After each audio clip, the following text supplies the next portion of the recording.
Hello दोस्तों, आप सभी का स्वागत है ब्रेन कैप्सूल में।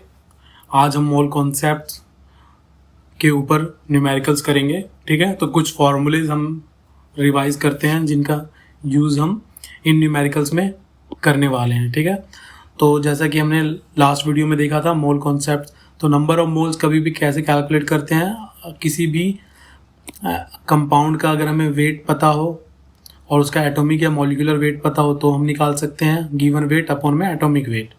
इसी तरीके से उसमें कितने नंबर ऑफ एटम्स हैं या मॉलिक्यूल्स हैं, यानी नंबर ऑफ पार्टिकल्स, उसको अगर अवगाद्रो नंबर से डिवाइड कर दें यानी 6.022 इंटू 10⁻23 तो नंबर ऑफ मोल्स आ जाएगा। या किसी गैस का वॉल्यूम हमें पता हो एसटीपी पे कितना है, उसको 22.4 से डिवाइड करेंगे तो भी नंबर ऑफ मोल्स आ जाएगा। ठीक है, और हमने ये भी देखा था कि 1 मोल किसके इक्वल होता है, 1 मोल ग्राम एटॉमिक या मॉलिक्यूलर वेट के इक्वल होता है। 6.022 इंटू 10⁻23 एटम्स या मॉलिक्यूल्स के इक्वल होता है।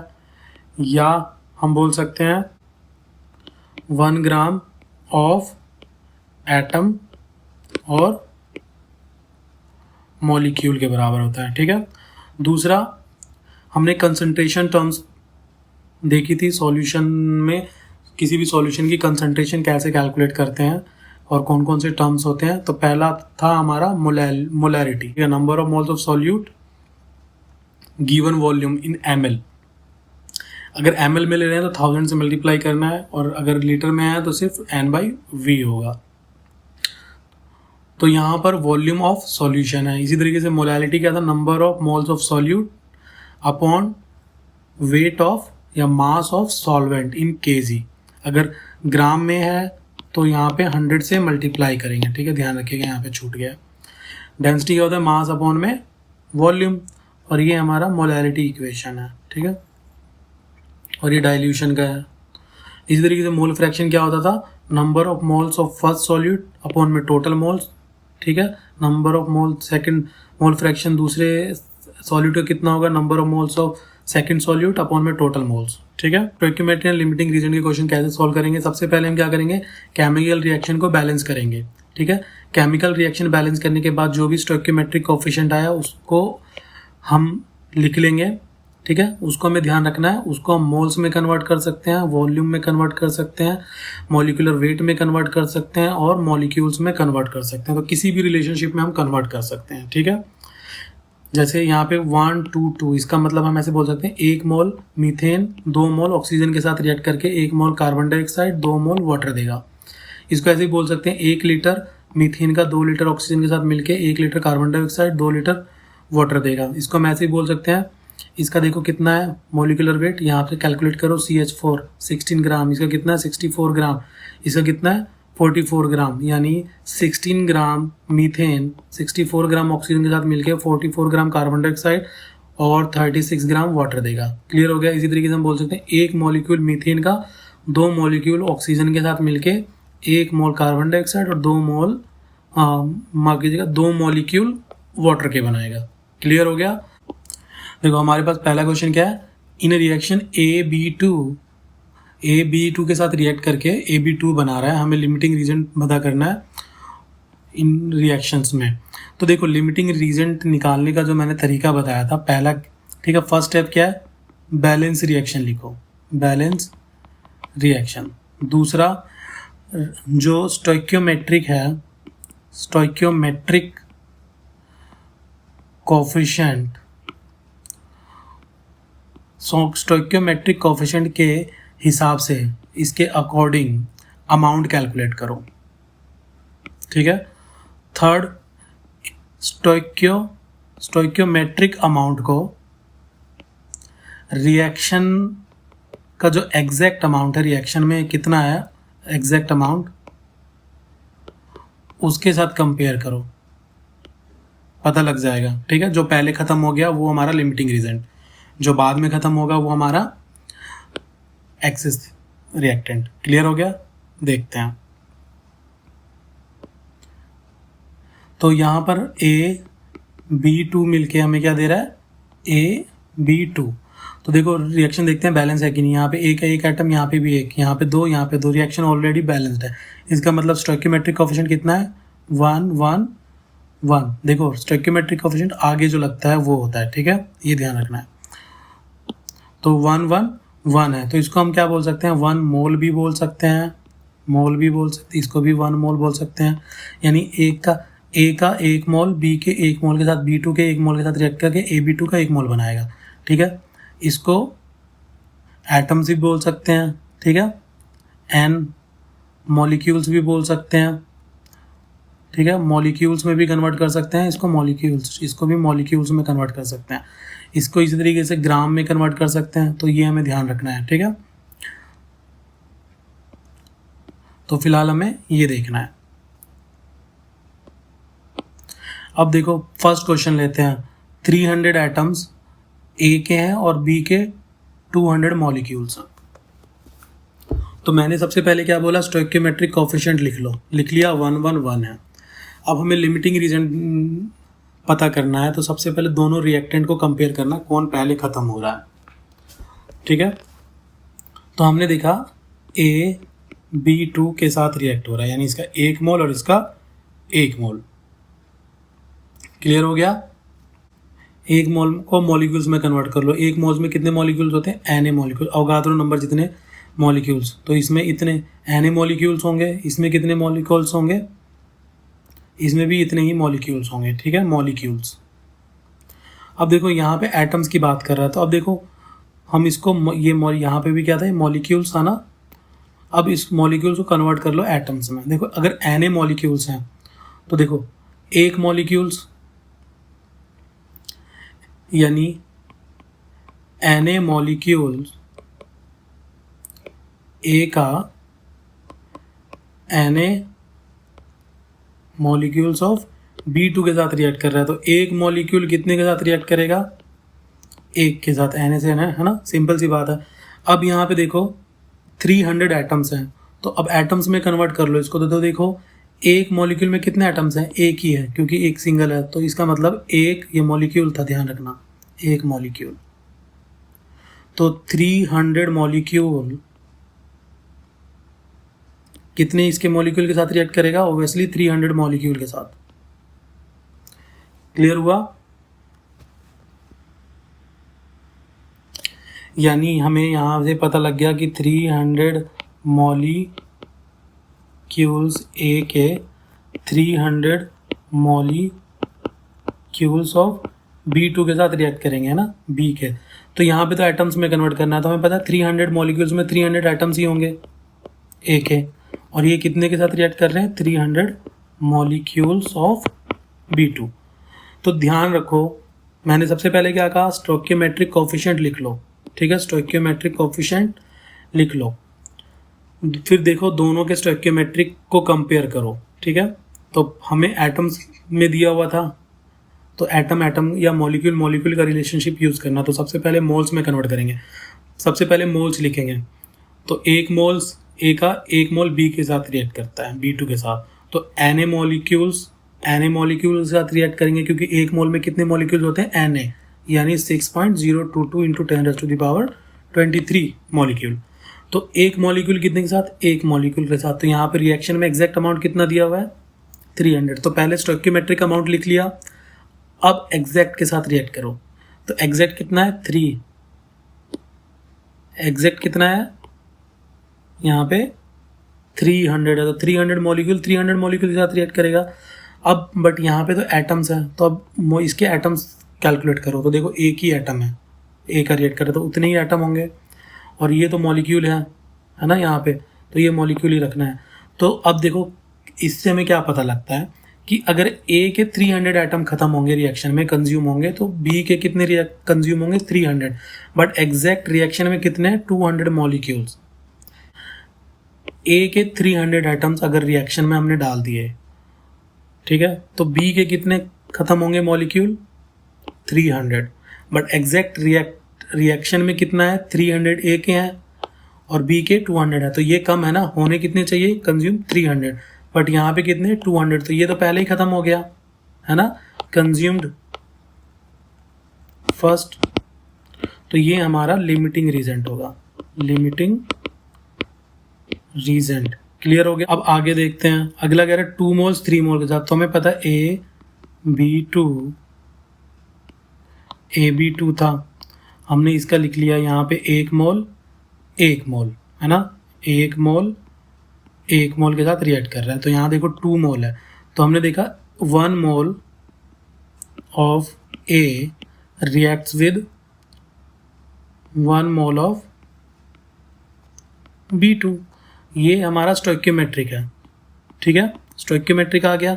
अब आ जाओ रिएक्टेंट, रिएक्शन में कितना है, 2 मोल है, तो 1 मोल 1 मोल के साथ रिएक्ट कर रहा है, तो 2 मोल कितने के साथ रिएक्ट करेगा, ऑब्वियस है 2 मोल के साथ रिएक्ट करेगा, क्योंकि यहाँ पे देखो मोल मोल्स में है तो मोल मोल रिलेशनशिप ही चलेगा ऑफ B2।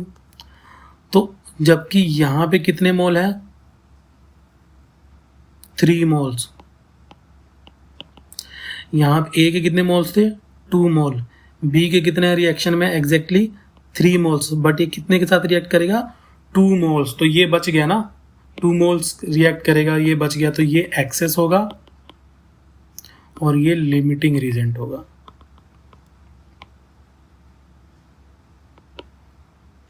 क्लियर हो गया।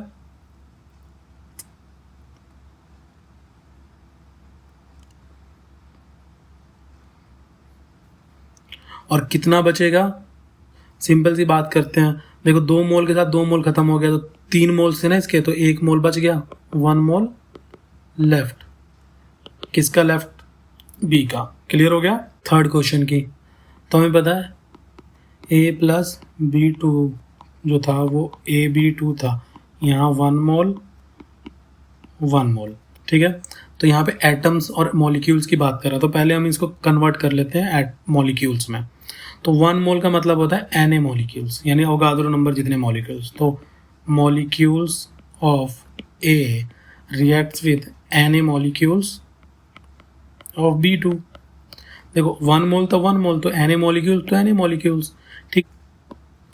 तो 1 मॉलिक्यूल्स का मतलब है इसके भी एक मॉलिक्यूल के साथ रिएक्ट करेगा, है ना, इसका भी एक मॉलिक्यूल A का, अगर A का है तो अब यहाँ देखो कितने एटम्स की बात कर रहा है, तो इसको एटम्स में कन्वर्ट करो। देखो एक ही एटम है ये, तो जितने मॉलिक्यूल उतने ही एटम है, तो ठीक है, तो हमें पता लग गया, ये स्टोइकियोमेट्रिक रिलेशन आ गया। अब आ जाओ एग्जैक्ट अमाउंट पे, ठीक है, कितना है, एक का ले लिया हमने 100 एटम्स, तो इसे कितने होंगे 100। देखो एक एटम, हमने बोला एक मॉलिक्यूल के साथ रिएक्ट करा, तो एक मॉलिक्यूल में कितने एटम थे, एक ही, तो 1 एटम कितने के साथ रिएक्ट करेगा, 1 मॉलिक्यूल के साथ रिएक्ट करेगा।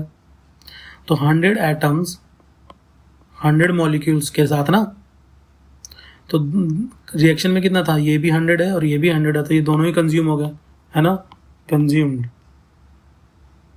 कंप्लीटली, है ना, दोनों ही कंज्यूम्ड हो गए। तो यहाँ पे कोई भी लिमिटिंग रीजेंट नहीं होगा, नो लिमिटिंग रीजेंट, ठीक है। क्लियर हो गया। अब आ जाओ अगेन फोर्थ क्वेश्चन पे। यहाँ से अगेन हमारा रिलेशन क्या बना, 1 मोल A2A रिएक्ट करता है 1 मोल B2 के साथ, ठीक है। अब यहाँ पे दिया हुआ है हमें 5 मोल A का ले लिया और 2.5, तो देखो ये हमारा स्टोइकियोमेट्रिक रिलेशनशिप आ गया।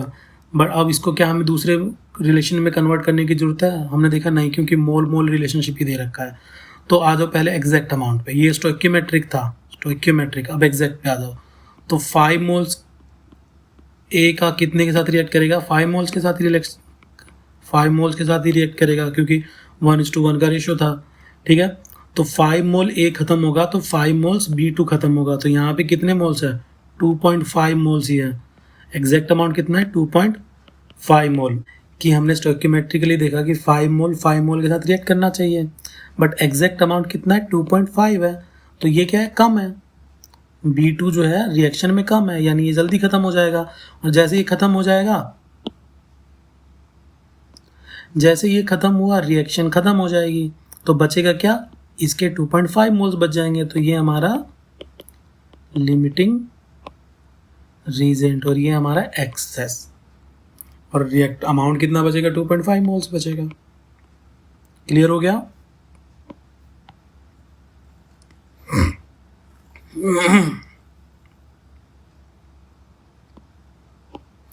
अब लास्ट क्वेश्चन देख लेते हैं। यहाँ से स्टोइकियोमेट्रिक कितना आया, 1 मोल ए का रिएक्ट करेगा 1 मोल B2 के साथ। यहाँ पे 2.5 है, यहाँ पे 5 है, तो 2.5 से रिएक्ट करा दो पहले। 2.5 मोल ए का 2.5 मोल के साथ ही रिएक्ट करेगा ना ऑफ B2। अब ध्यान से देखो, ये 2.5 है और ये 2.5 के साथ खत्म हो रहा है, जबकि रिएक्शन में एग्जैक्ट कितना अमाउंट है, 5 मोल है। तो रिएक्शन में कितना है, ज़्यादा है ना, एक्सेस में है। तो लिमिटिंग रिएक्टेंट क्या होगा, ये होगा लिमिटिंग रीजेंट। ये स्टोइकियोमेट्रिकली था और एग्जैक्ट अमाउंट 5 मोल है। जो भी इस साइड रखोगे उसी से कंपेयर करना है। तो 5 मोल 2.5 मोल, ठीक है। तो यानी अगर ये 2.5 मोल कंज्यूम होगा तो ये भी 2.5 मोल, बट एग्जैक्ट अमाउंट कितना है, 5 मोल, तो ये बच गया 2.5 मोल। क्लियर हो गया। अब हमें देखो ये क्वेश्चन, अब अगला क्वेश्चन हमारा ये है कि इसमें से किस में लार्जेस्ट नंबर ऑफ एटम्स होंगे, ठीक है, विच ऑफ द फॉलोइंग्स। तो देखो सिंपल सी बात है, सभी का वेट कितना है, सेम है, सभी का मास 1 ग्राम 1 ग्राम। तो हमें पता है नंबर ऑफ मोल जो होता है गिवन वेट अपॉन में atomic weight is equal to number of particles. अगर एलिमेंट है तो एटम होंगे, नंबर ऑफ एटम्स। कंपाउंड या मॉलिक्यूल है तो नंबर ऑफ मॉलिक्यूल्स होंगे। और यहाँ पे Avogadro number is equal to V upon 22.4। तो देखो हमें एटम्स पता करना है और हमें गिवन वेट है ये, तो ये दोनों रिलेशनशिप यूज़ होगा, ठीक है। तो अब ध्यान से देखते हैं, हमें नंबर ऑफ पार्टिकल्स पता करने हैं और ये क्या है, नंबर ऑफ एटम्स। क्यों, क्योंकि ये सिंगल एटम्स है और ये मॉलिक्यूल है। तो सिंपल है, given weight upon atomic weight into में Na। कैलकुलेट कर लो, गिवन वेट सभी का 1 है तो इससे तो फर्क नहीं पड़ेगा। अब देखना है एटॉमिक वेट, किसका एटॉमिक वेट ज़्यादा है और Na भी फिक्स ही रहेगा। तो यहाँ से कंपेयर कर लो, रेशियो कैलकुलेट कर लो। समझ में आ गया कैसे करना है, नंबर ऑफ एटम्स किसके ज़्यादा होंगे। तो यहाँ पे ध्यान रखना है, इस केस में यहाँ पे मॉलिक्यूल है, तो इसमें जब हम कैलकुलेट करेंगे तो सबसे पहले हम मॉलिक्यूल कैलकुलेट करेंगे, यानी given weight upon molecular weight into में अवोगाद्रो नंबर। तो ये बस ध्यान रखना है। फिर इस मॉलिक्यूल को हम एटम्स में कन्वर्ट करेंगे, यानी जितने भी मॉलिक्यूल्स आएंगे, नंबर ऑफ मॉलिक्यूल जितना भी आएगा, नंबर ऑफ एटम्स कितना होगा, वो ट्वाइस होगा, क्योंकि क्लोरीन Cl2 है तो एक मॉलिक्यूल में कितने एटम्स हैं, 2 एटम्स हैं, Cl2 है ना। तो ये ध्यान रखना है। क्लियर हो गया। Calculate the amount of carbon dioxide that could be produced when 1 mole of this 1 मोल, और ये बन होगा। तो ओब्वियसली हमें अमाउंट कैलकुलेट करना है, तो सबसे पहले एक रिएक्शन लिख लेते हैं इसके लिए। देखो कार्बन हमेशा ऑक्सीजन के साथ रिएक्ट करके कार्बन डाइऑक्साइड देगा। अब रिएक्शन देखो बैलेंस है कि नहीं, 1 कार्बन के एटम, एक यहाँ पे भी है, 2 यहाँ है, 2, तो ऑब्वियसली ये बैलेंस्ड है, ठीक है।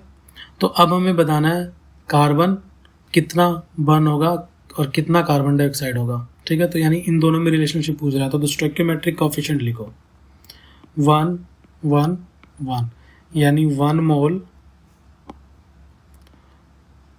मोल के साथ 1 मोल CO2 है ना। कार्बन का 1 मोल CO2 के 1 मोल देगा। क्लियर हो गया। तो अब यहाँ पे हमें स्टोइकियोमेट्रिक रिलेशनशिप मिल गया। तो पहला क्वेश्चन क्या था, 1 मोल कार्बन अगर बर्न करेगा तो कितना मोल कार्बन डाइऑक्साइड प्रोड्यूस होगा। सिंपल, 1 मोल बर्न हुआ तो 1 मोल ही कार्बन डाइऑक्साइड प्रोड्यूस हुआ, तो 1 मोल CO2 प्रोड्यूस, ठीक है। इसमें तो कुछ दिमाग ही नहीं लगाना, सिंपली स्टोइकियोमेट्रिक रेशियो आ गया। अब बात करते हैं अगले क्वेश्चन की। 1 mole carbon is burned in 16 gram of dioxygen. अब 2 रिएक्टेंट दे दिया कि 2 बर्न होगा तो कौन सा। तो जब एक रिएक्टेंट का अमाउंट पता हो तो हमें दिमाग नहीं लगाना, सीधा स्टोइकियोमेट्रिक प्रोडक्ट के साथ रिलेट करो। जब यहाँ पर हमें जो है 2 प्रोडक्ट, दोनों रिएक्टेंट का अमाउंट दिया हुआ है, तो यहाँ पे हमें लिमिटिंग रीजेंट पता करना पड़ेगा, ठीक है। तो पता कर लेते हैं।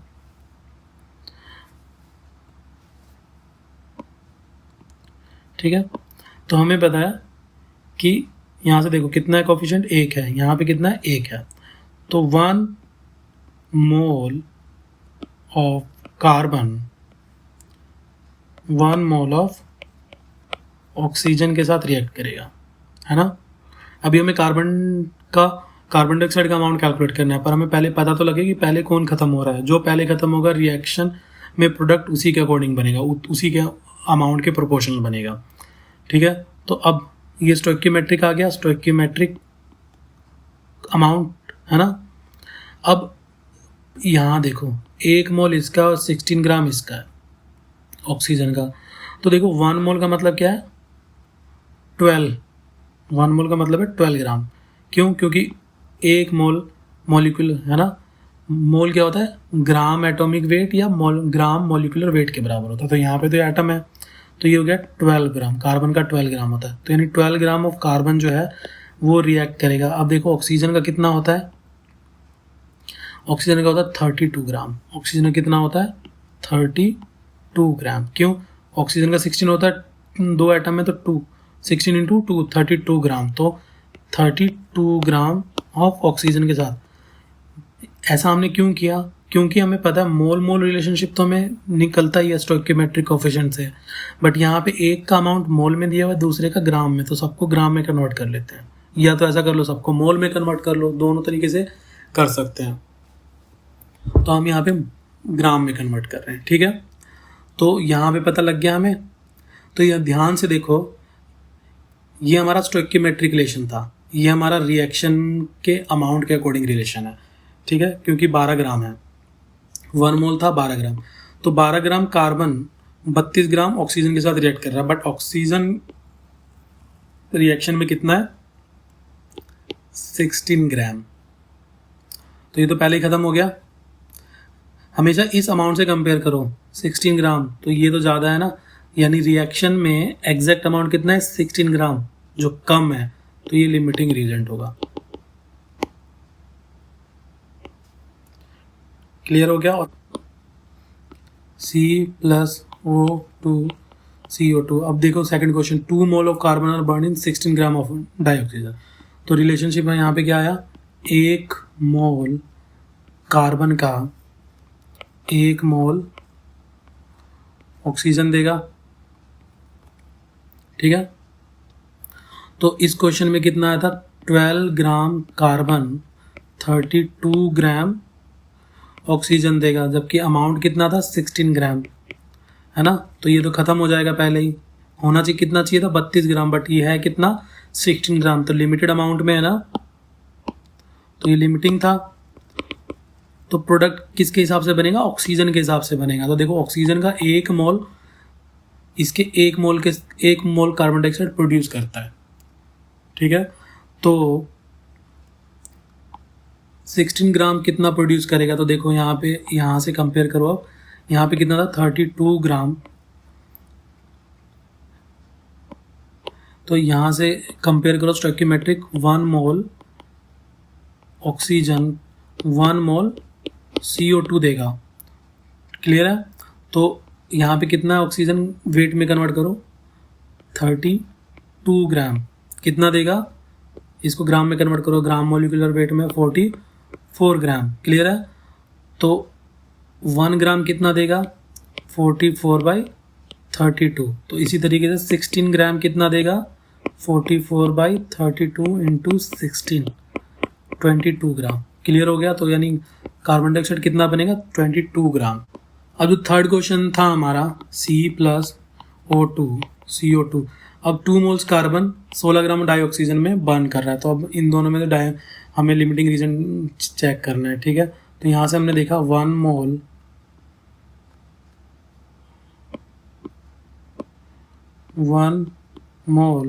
कार्बन 1 मोल ऑक्सीजन के साथ रिएक्ट कर रहा है ना। तो यहाँ पे कितना मोल है 2 मोल है, तो 2 मोल ले लेते हैं ऑफ कार्बन, कितने के साथ रिएक्ट करेगा 2 मोल के साथ रिएक्ट करेगा, सिंपल सी बात है ना, ऑफ ऑक्सीजन। अब यहाँ पे देखो यार ग्राम में दिया हुआ और यहाँ मोल में दिया हुआ, तो इसको करते हैं मोल को हम कन्वर्ट कर लेते हैं ग्राम में। तो 2 इंटू 1 मोल में कितना था 12 ग्राम ना, यानी इसके एटॉमिक वेट को ग्राम में कन्वर्ट कर दो तो मोल में मोल आ जाएगा, तो ठीक है। अब इसको भी कन्वर्ट कर दो 2 इंटू कितना था ऑक्सीजन का O2 32 होता है ना।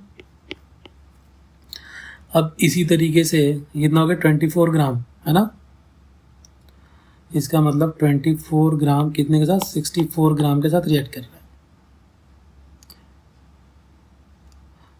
जबकि एग्जैक्ट अमाउंट रिएक्शन में कितना है 16 ग्राम। तो अगेन ये लिमिटिंग रीजन,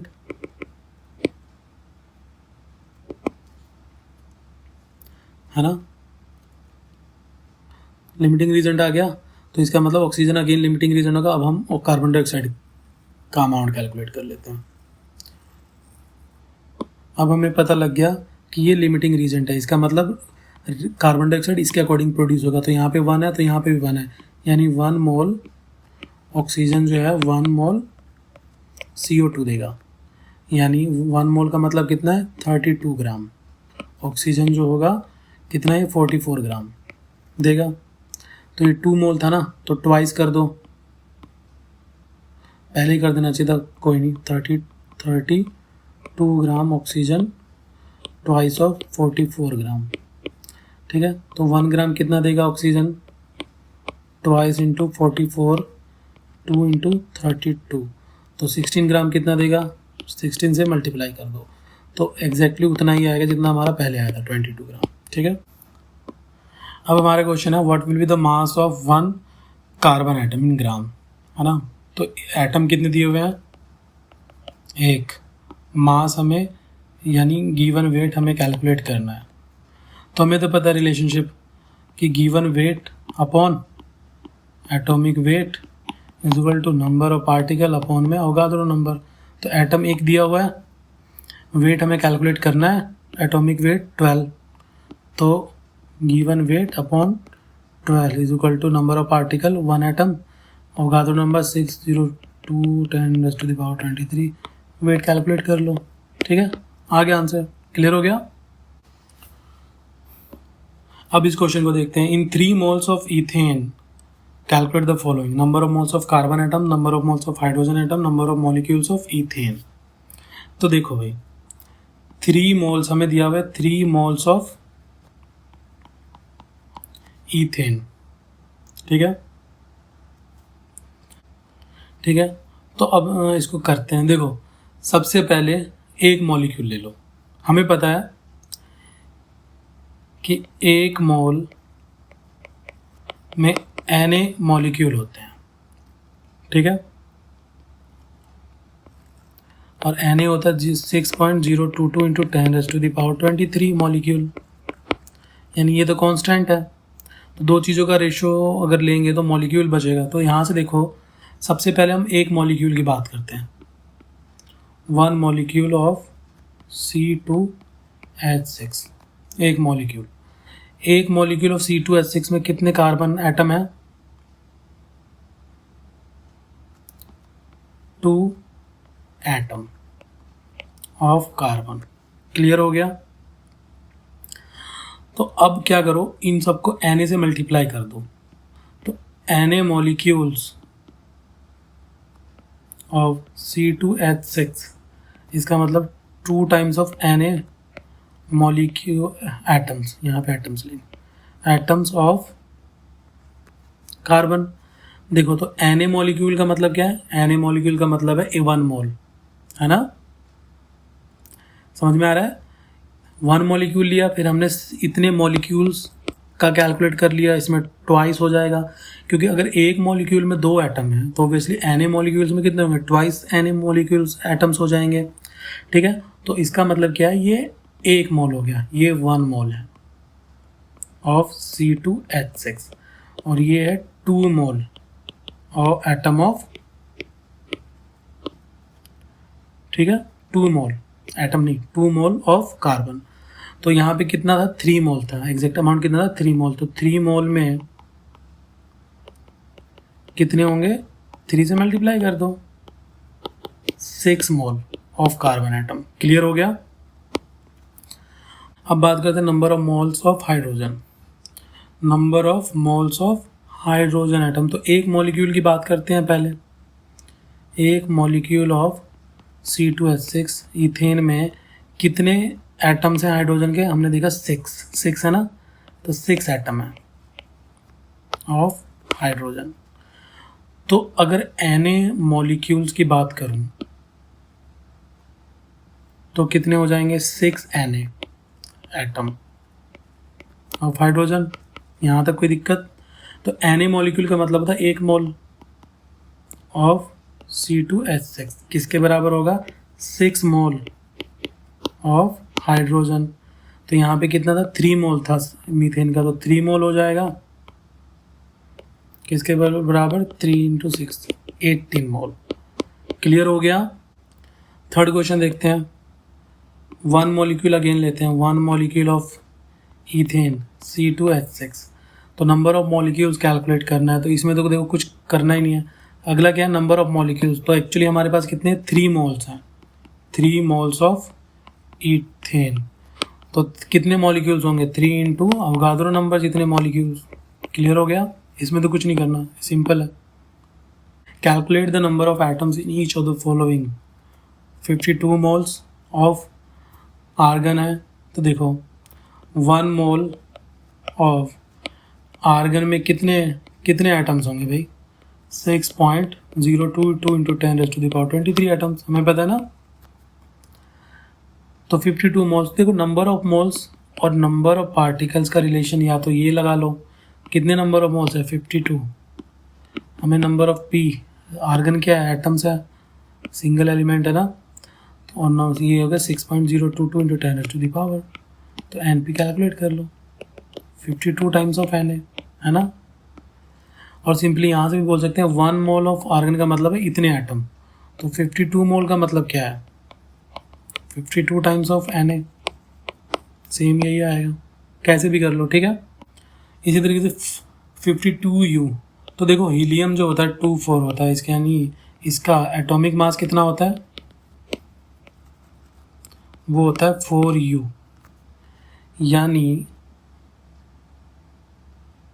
4U में कितने एटम होते हैं 1 एटम, तो 1U में कितने एटम हो जाएंगे 1/4। 52U में कितने हो जाएंगे 52/4। आ गया सिंपल। 52 ग्राम ऑफ हीलियम में, तो हमें पता है हीलियम जो होता है 24, इसका एटॉमिक मास कितना होता है 4। 52 ग्राम दिया हुआ है, तो हमें नंबर ऑफ एटम्स कैलकुलेट करना है, तो मोल्स, तो देखो रिलेशनशिप क्या है, given weight atomic weight is equal to number of particles यानी एटम्स अवगाद्रो नंबर। तो गिवन वेट कितना है 52 gram, atomic weight 4, number of atoms calculate करने हैं, अवगाद्रो नंबर पता ही है, मल्टीप्लाई कर दो, सॉल्व कर लो, आ गया ठीक है। Total number of electrons present in इतने ml ऑफ वाटर, यानी कितने इलेक्ट्रॉन्स होंगे इतने ml वाटर में। तो सबसे पहले तो हमें ये पता करना पड़ेगा कि 18 ml ऑफ वाटर में कितने मॉलिक्यूल्स हैं, यानी कितने है ना, क्योंकि हमें पता है एक मॉलिक्यूल, देखो एक मॉलिक्यूल ऑफ वाटर में कितने इलेक्ट्रॉन्स हैं, हाइड्रोजन में कितने इलेक्ट्रॉन होते हैं 2, ऑक्सीजन में देखो जिसको याद नहीं है वो ध्यान रखो, प्रीवियस क्लासेस में हमने पढ़ा ना 8 16 होता है। प्रोटॉन कितने हैं 8, इलेक्ट्रॉन जितने प्रोटॉन होते हैं उतने ही होते हैं, तो इलेक्ट्रॉन्स भी 8 हैं। हाइड्रोजन कितना होता है 1 2, तो प्रोटॉन कितने हैं 1, इलेक्ट्रॉन कितने हैं 1, ठीक है। तो एक हाइड्रोजन में 1 इलेक्ट्रॉन, तो 2 हैं तो 2 इलेक्ट्रॉन, ऑक्सीजन में 8, कितने हो गए 10। क्लियर हो गया। तो एक मॉलिक्यूल ऑफ वाटर में कितने इलेक्ट्रॉन है 10 इलेक्ट्रॉन। तो हमें टोटल मॉलिक्यूल्स कैलकुलेट करना है कितने मॉलिक्यूल्स होंगे। तो हमें पता है कि मॉलिक्यूल्स का रिलेशन ये था number of moles is equal to given weight, तो ये देखो वाटर क्या है H2 है, मॉलिक्यूल है, तो molecular weight is equal to number of particles, number of particles, तो ये पार्टिकल्स कैसे होंगे मॉलिक्यूल्स डिवाइडेड बाय n, ये है। अब हमें देखो वाटर का मॉलिक्यूलर वेट कैलकुलेट करो, कितना होगा मॉलिक्यूलर मास 2 + 16 18 U है ना। अब हमें क्या क्या नहीं पता इसमें, ये नहीं पता, ये पता लग गया, ये भी नहीं पता हमें, ये तो पता ही है, तो नंबर ऑफ मॉलिक्यूल्स आ जाएगा। तो हमें बस वेट पता करना है। तो देखो यहाँ पे डेंसिटी दिया हुआ है, सॉरी, तो देखो यहाँ पे वॉल्यूम दिया हुआ है। वॉल्यूम कितना दिया हुआ है? 18 ml। वाटर की डेंसिटी हमें पता है 1 ग्राम पर ml होती है, ठीक है। तो अगर यहाँ से डेंसिटी का फॉर्मूला लगाएं, मास अपॉन वॉल्यूम, तो मास क्या होगा? मास होगा डेंसिटी इंटू में वॉल्यूम। तो 18 इंटू में 1 कितना हो जाएगा? 18 ग्राम। क्लियर हो गया? तो हमारे पास गिवन वेट भी आ गया। तो अब इस फॉर्मूले में पुट कर दो सब कुछ। Given weight 18, molecular weight 18, number of molecules, particles बताने थे Na, ये कैंसिल आउट हो गया। तो नंबर ऑफ पार्टिकल्स यानी मॉलिक्यूल्स की बात कर रहे हैं, कितने होंगे? Na। तो नंबर ऑफ इलेक्ट्रॉन्स कितने हो जाएंगे? देखो टोटल मॉलिक्यूल्स कितने हैं? Na के बराबर, और एक मॉलिक्यूल में कितने इलेक्ट्रॉन्स हैं? 10। तो नंबर ऑफ इलेक्ट्रॉन्स कितने हो जाएंगे इतने मॉलिक्यूल्स में? Na इंटू में 10। क्लियर हो गया? ये भी देखने में डिफिकल्ट है, वेट ऑफ इतने मॉलिक्यूल्स ऑफ दिस। तो हमें पता है रिलेशनशिप क्या है? वेट अपॉन मॉलिक्यूलर वेट, क्योंकि देखो ये मॉलिक्यूल दिया हुआ है। Molecular weight is equal to number of particle upon Avogadro number. Number of particle क्या होगा? नंबर ऑफ मॉलिक्यूल्स के इक्वल होगा, क्योंकि यहाँ पे मॉलिक्यूल है। देखो मॉलिक्यूल है तो molecules, number of molecules. Atom element है तो एटम्स। क्लियर हो गया? तो यहाँ पर नंबर, हमें वेट कैलकुलेट करना था, तो गिवन वेट, मॉलिक्यूलर वेट इसका कैलकुलेट कर लो, ठीक है। और मॉलिक्यूल्स तो हमें दे ही रखा है, डिवाइड कर दो, ठीक है। तो गिवन वेट क्या आ जाएगा? Na इंटू में molecular weight. NP number of molecules तो हमें दे ही रखा है, अवगाद्रो नंबर हमें पता ही है, मॉलिक्यूलर वेट से मल्टीप्लाई कर दो, आ जाएगा। क्लियर हो गया? लार्जेस्ट नंबर ऑफ मॉलिक्यूल्स इन किस में होंगे? ठीक है, ABC 3 दे रखे हैं। तो देखो अगेन ये क्या है? वाटर भी मॉलिक्यूल है, H2O, carbon dioxide CO2, ethyl alcohol, nitrogen pentoxide, ये सभी क्या है? मॉलिक्यूल है। तो वेट दिया हुआ है और हमें नंबर ऑफ मॉलिक्यूल्स पता करना है। तो वेट और मॉलिक्यूल्स का रिलेशनशिप लगाओ। Molecular weight is equal to number of molecules upon Avogadro number. Weight सबका दिया हुआ है, मॉलिक्यूलर वेट निकाल लो, Na से मल्टीप्लाई कर दो सब में, एंड नंबर ऑफ मॉलिक्यूल्स की वैल्यू आ जाएगी, ठीक है। तो जिसका ज़्यादा है वो देख लेंगे। क्लियर हो गया? अब हमारा क्वेश्चन जो है, calculate the atomic mass of chlorine using the following data. तो ध्यान से देखो, क्लोरीन जो है 2 आइसोटॉप्स में एग्जिस्ट करता है, Cl35, Cl37। इसका नेचुरल अबंडेंस कितना है? इतने %। तो फ्रैक्शनल, इसका फ्रैक्शन कितना होगा? 0.7577। इसका 0.2423। देखो परसेंटेज है ना, तो परसेंटेज निकालो। 70.577 का परसेंट कितना होगा आउट ऑफ 0.7577, इसलिए मैंने इसको सीधा लिखा, ठीक है। तो फ्रैक्शन आ गया। तो हम एटॉमिक मास कैसे निकालते हैं?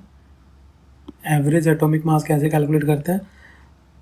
फर्स्ट एलिमेंट, इसका एटॉमिक मास इंटू इसका फ्रैक्शन कितना है?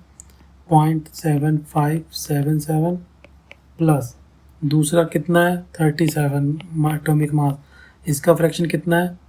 0.2423। ये हमारा आंसर आ गया।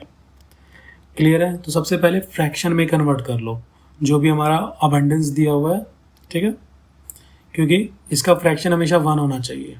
ये जितना भी अमाउंट होगा, ठीक है, इन दोनों का एडिशन 1 होना चाहिए। तो फ्रैक्शन हमेशा 1 से छोटा होगा। Calculate the number of molecules in इतने gram of this, 1 litre of this, 1 drop, ठीक है। तो हमें मॉलिक्यूल्स कैलकुलेट करना है। क्लियर है?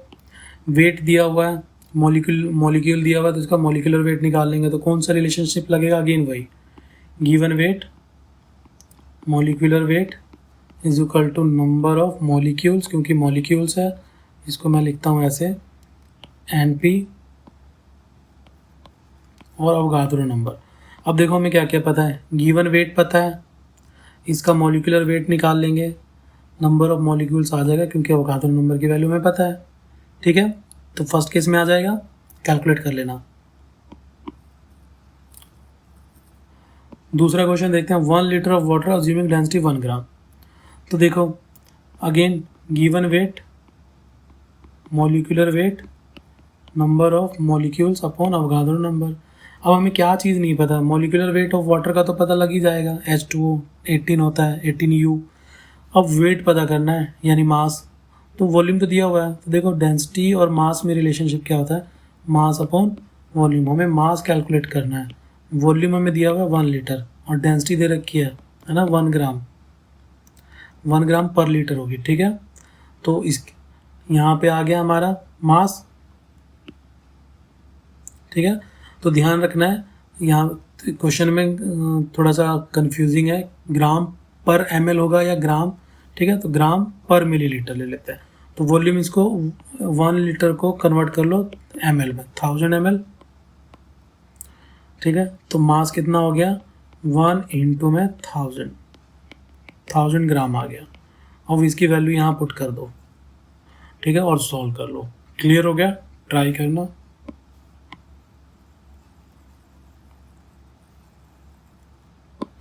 इसी तरीके से 1 ड्रॉप ऑफ वाटर जिसका मास इतना, तो देखो वेट तो दे ही रखा है इसका यार, मॉलिक्यूलर वेट तो हमें पता ही है, और बाकी नंबर ऑफ पार्टिकल्स सिंपली आ गया, नंबर ऑफ पार्टिकल्स कैलकुलेट करना है, इससे मल्टीप्लाई कर दो, बस हो गया। क्वेश्चन को देखते हैं, how many moles magnesium phosphate will contain 0.2 mole of oxygen atom, है ना। ऐसा क्वेश्चन हमने पहले भी किया हुआ है, ठीक है। एक का मोल हमें पता है और दूसरे का हमें निकालना है एक मॉलिक्यूल में। तो इस टाइप का क्वेश्चन हमने किया था ना पहले ही, उसमें उल्टा था, वहाँ से हमें मॉलिक्यूल से एटम्स कैलकुलेट किया था, यहाँ से हमें एटम से मॉलिक्यूल कैलकुलेट करना है।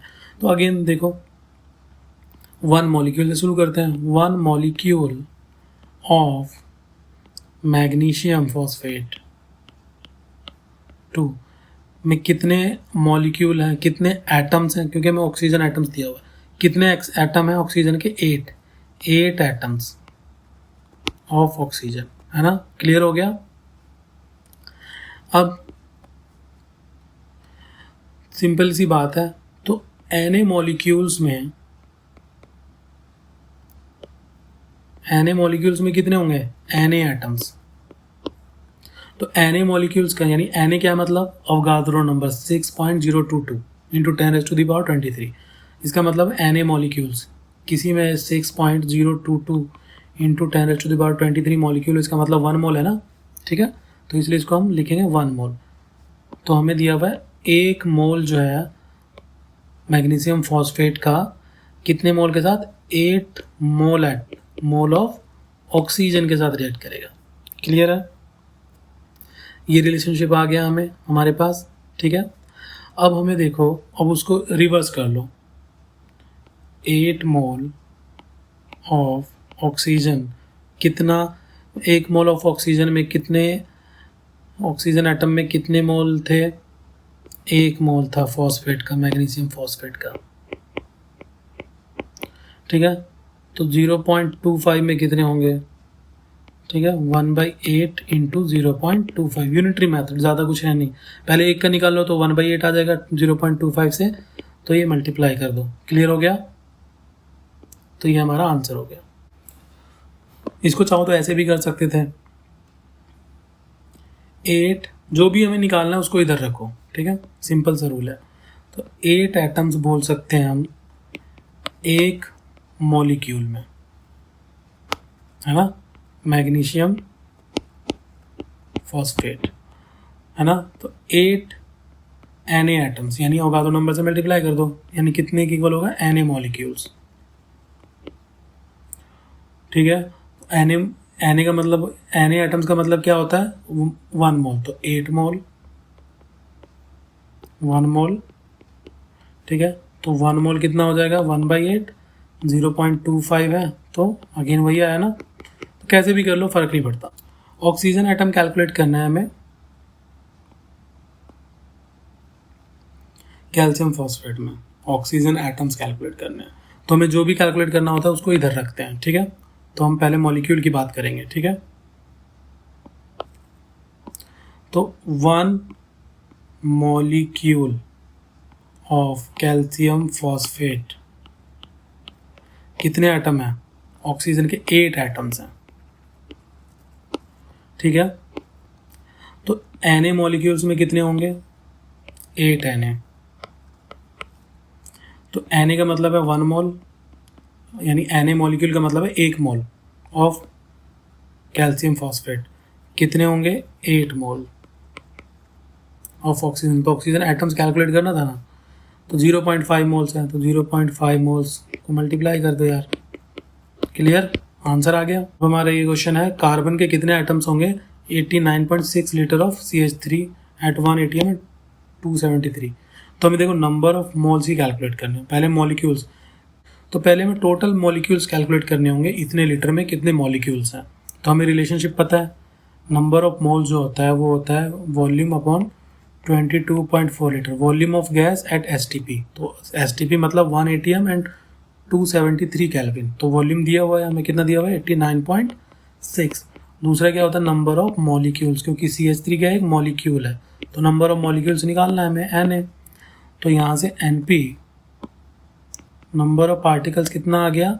89.6 डिवाइडेड बाई 22.4 इंटू में Na।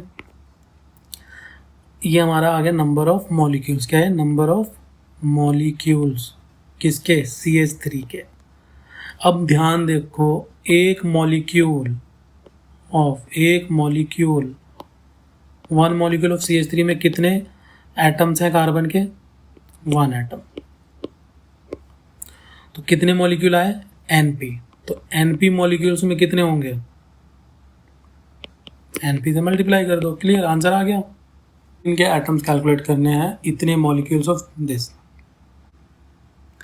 तो हमें पता है 1 मॉलिक्यूल ऑफ Cl2O में कितने एटम्स हैं? 2 एटम्स हैं ऑफ क्लोरीन, ठीक है। तो अब हमें देखना है कि Na, अब हम वही सेम कॉन्सेप्ट लगाएंगे। Na मॉलिक्यूल में कितने होंगे? 2 Na। क्लियर है?